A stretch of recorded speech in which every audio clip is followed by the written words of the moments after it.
Hi everyone, Helen Blunden here. Hope you're happy, healthy and well. It's time for a new book review today where I share some life lessons out of books that I have been reading. And it is my pleasure to talk about this wonderful book that I enjoyed immensely. I know that you will too, because it is very different to other short stories that you may have read. It is also quite amusing, also quite relevant of today's world. I am of course talking about Sadvertising by Ennis Ćehić.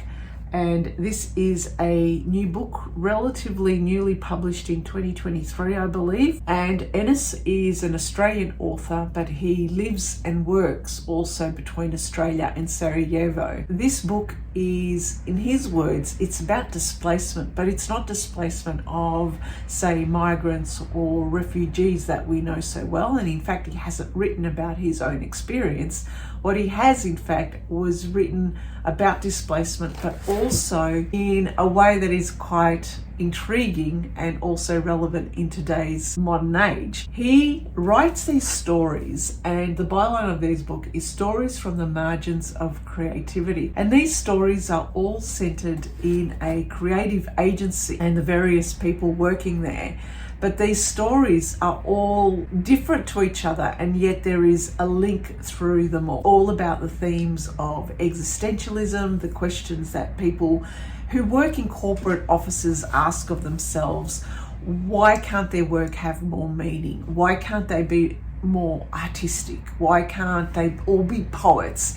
Why is there always this disconnect between creativity and business, art and business? Why can't you somehow get that profound, deep meaning from your work, and instead it becomes crass when you add this layer of advertising and marketing and corporatism to it? So there's a lot of questions around consumerism, and I've got this smile on my face because the way the stories are written they're quite absurd and they're quite different. It's like the iPhones come alive, the statues come alive, dreams are real, you don't know what's real, what's not. Some of the stories though actually remind me of my corporate days, and my whole entire career was based in the corporate world, and so I understood where a lot of these things were coming from. And so this book might be relevant for people who have worked in the corporate and who work in very, professional offices, around the absurdity of some of the things that we used to do, or maybe we still do in the corporate world. Things around slogans and brands and personal branding, and why is that still making us feel so empty, and how can we become more artistic in our life, and can we meld both the artist and the creativity in the world of work? I would say you can't. There's just like they're two separate things. So there's about 47 stories in these, and these stories are very quick reading. In fact, I read this book in over just a couple of days, and you could probably read it in less time. And there was a lot of stories that were quite relevant to me, and that made an impact. And one in particular was this story of this guy. He's on a plane and he wants to write something so profound. He wants to create something very interesting, and so he spends a lot of time writing, thinking, right, I'm going to write the perfect LinkedIn post. And he does it all on this aeroplane. He writes the perfect LinkedIn post and he presses publish. And then he closes everything down, his computer, his phones, because he's getting quite excited about this idea that he's going to have a lot more interest and a lot more people reading his LinkedIn post and talking about it, and that he's come up with this fantastic idea and somehow he stands out. Anyway, towards the end of the story, he opens up his LinkedIn account and just says he's got 2 likes, like hardly any shares. And these are the amusing little anecdotes that you think, right, okay, yeah, we've all been there, we've all done that. But the way it's written, it's quite brilliant. Another story I loved was a story of the boss of the company, who has an office upstairs, who comes downstairs to where the plebs are, to where the working teams are, the creative types who do the work. He comes down downstairs and basically just walks through the corridor and looking at the notice boards, doesn't speak to anyone, doesn't say anything, doesn't do anything, and yet everyone just stops in their tracks because they had never seen him ever walk downstairs on their floor. So it was like stuff of legends. And then he walks back to his office, and people still kept talking many years later down the track. Will they ever see him again coming downstairs and walking through their office? Who knows? But stuff like that actually made me appreciate the stuff I went through in my corporate life. Also waiting for our big bosses to come downstairs and actually say hello to us and talk to us and finally learn about what it is that we do for them in their company. So there's a lot of different and amusing short stories that you would love if you have worked in an office environment, and it puts into your head these pictures of the office and what people are doing. And this is what I love, that his words actually kind of jump out and create this feeling that you are back in the office, going through all those absurd little things that we used to do too. Now, some of the life lessons that I got out of this book is that this book is written in such a way that I guess for the millennials, they would understand it. I worked in, as a Generation Xer, I worked in the period of time of Gordon Gekko, where greed is good, and we had cubicles and we didn't have unallocated workspaces. Our work was actually quite structured. So the corporate environment that I went through around the 90s and the early 2000s is something that I can identify here. What I can't identify with here is the angst and the dependence of people and their tools and the use of their creativity being used for marketing purposes, and that marketing back in my day was a little bit different to what marketing is nowadays, where these content types are actually creating content for social media, they're creating websites, they're creating banner ads, they're creating the engines around the social media campaigns. So this kind of work was very different to the kind of work that I did in the past. And yet the questions around, what am I doing all this for?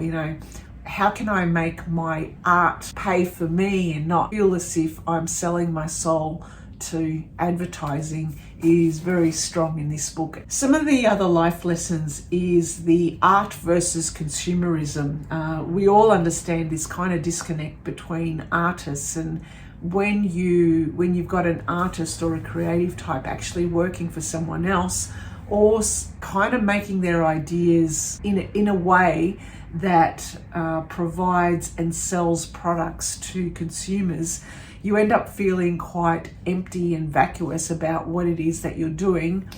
How could you derive a little bit more meaning in your life? And is advertising just paid art? Can you say that or not? In nowadays, in order to make your art pay, you all have to become kind of business people, and in some way you're selling yourself, because you are not allowing the true, I guess you're also spending time in developing your art, but you are spending your time in creating messages to sell your art, and sometimes that doesn't fit. The second life lesson for me is the idea that we are constantly being marketed to. I mean, the marketing and advertising is everywhere around us. We are bombarded with advertising material. And in order to create art, and when you create art, it's not about pushing product. It's not about trying to get consumers at all. It's doing the thing that you love the most, which is the act of creation, the process of creation. It is not the process of selling. And that results in the disillusionment. And in this book, with all the stories, there was a heavy disillusionment factor with a whole lot of people. The third lesson around positivity and branding and creating personal brands and becoming influencers and creating marketing campaigns for your artwork. This is all stuff that happens nowadays, and some people have not actually found the solution with regards to not doing that. They don't want slogans. They don't want to feel empty. They want to reconnect with something. They want to reconnect more with humans, other humans. They want something bigger and better than themselves. They don't want to be selling product or be pushing things onto consumers all the time, because it just kind of leaves us empty. So another big life lesson for me in this book was how we could also do something similar with our life, meaning that if you want to practice writing and reflecting and sharing your stories, or what do these writers say, write what you know, there is absolutely nothing wrong with you doing this for yourself. I mean, some of the stories, like I said, are so short. What's stopping you from writing your own stories, writing your own topic, and then spending some time to write 100, 200 words around it? So when I was reading this book, one of the big things I thought about was if I wanted to improve my reflective writing, and also melding a bit of the humor and the stuff of the absurd things that I came across in my life too. What's stopping me from doing that writing and writing those short stories myself? Not writing for the purposes of publishing them, but writing for the purpose of creativity and getting my stories out on paper somewhere for me to read and to amuse myself. So stories from the margins of creativity, we can all actually create short stories like this one and share our own in our own life. So that's where I came down with, that's where I wrote, write your own stories, write fiction. It's very interesting because the short story genre is not a genre I read a lot, but when I do, I've come across recently some fantastic short stories. I would highly rate this because it is one that you would understand, and you would, let me just add some more light there, that you would understand, especially if you've worked in an office. Look, it's over to you. An electrifying collection of stories from the fertile imagination of a young writer whose work traverses culture, genre, and form. It is a surreal, subversive, and utterly contemporary literary debut from an unforgettable new voice. Anyway, thank you for listening and thank you for watching. Bye for now.